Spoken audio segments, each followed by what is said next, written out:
Peace and bliss. Welcome back to Reclaiming Our Roots. This is Tanya, and we are back with our part 2 of garden preparation. A long overdue video, but your girl been busy. So what I want to show you all what I'm doing today, I'm in a process of amending my containers. And as you can see, the containers here have all been amended with potting mix. Okay, I could have just as well have used all compost as well. But I picked up some organic natural potting mix. Anytime you're growing in containers, you want to utilize potting mix. You do not want to use raised bed mix. You do not want to use in-ground mix. Your growing medium is the containers. Okay, it's called potting mix for a reason, because it goes in a pot. So I'm going to top all of these containers, amend them with potting mix. And just an FYI for you all, and let you all know, this special ingredient package of alfalfa meal, bone meal, earthworm castings, and kelp meal contains nutrients essential in helping plants to build strong roots. All of these are vital ingredients that you need when growing in a container. As I mentioned in a previous video, that my containers are no-dig containers.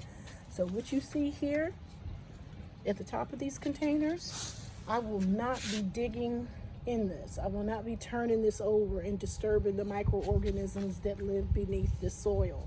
I'm not going to do that. I'm not going to break up a happy home, okay? But what I am going to do is add 2 to 3 inches of compost mix or potting mix that has all the essential ingredients in it. Now, there will be minimal disturbance to the soil because I need to plant my transplants, okay?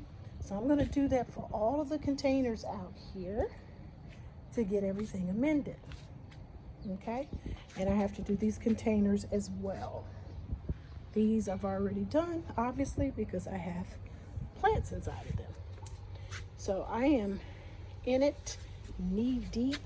I just wanted to come back and share with you all the part 2 of my 2-part garden preparation video and what that entails. I may bring you back. I did pick up some I did pick up some pepper plant transplants because I did lose I forgot the name of the pepper plant that I sowed from seed, but it did not do well. I can't think of it. It's on the tip of my tongue, but once I plant it, I'll show you. And that's what the process looks like for us in our garden of bliss in preparing for the spring summer garden season. Amending the containers with new soil that has new amendments in it so we can grow the plants that are inserted in it. Okay, so I'll bring you back once I have filled these containers with transplants. See you in a second. Okay, I'm back. All right, so the plants that I was referencing earlier are the shishito peppers. Yeah, these here. Picked those up at Home Depot today. I had to purchase those because the ones that I sowed from seed did not germinate. So, and I just could not go without having shishito peppers in my garden. So I have 2 transplants. And in full disclosure, I did add in some leaf. I mixed in some leaf compost, and I get this brand here. It's leaf mulch, okay, 100% organic. I mixed that in with the potting soil, all the nutrients that they need. And I will sprinkle some amendments on the outside and water it in and top it with some shredded mulch. And I also picked up some eggplants. Yeah, I had to pick up some eggplants because the eggplants that I grew from seed did not do well at all. So I picked up some black beauties. So I have 3 containers of black beauties and 2 shishito peppers. And I have a slew of tomato plants that I need to bring out.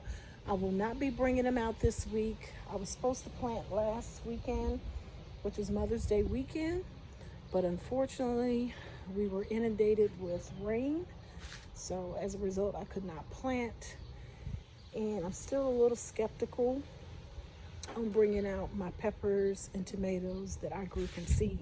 These are out is because I purchased these from Home Depot and they were left out overnight. So they have already acclimated to outside temperatures. So they've already well adjusted. So it's just a matter for me to plant those. So I'm going to go ahead and plant the eggplant, and I'll bring you back after I have amended the containers and added some shredded mulch. I may bring you back when I'm adding shredded mulch and explain to you the value of why you must cover your soil and how essential that is in growing happy, healthy plants. See you in 2.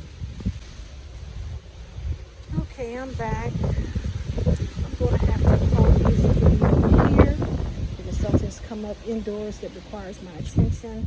But I wanted to make the word Vaughn and return back as I said that I would. So as you can see, I've planted the shishito peppers as well as the eggplant peppers. All I need to do now is just add a layer of mulch to each container.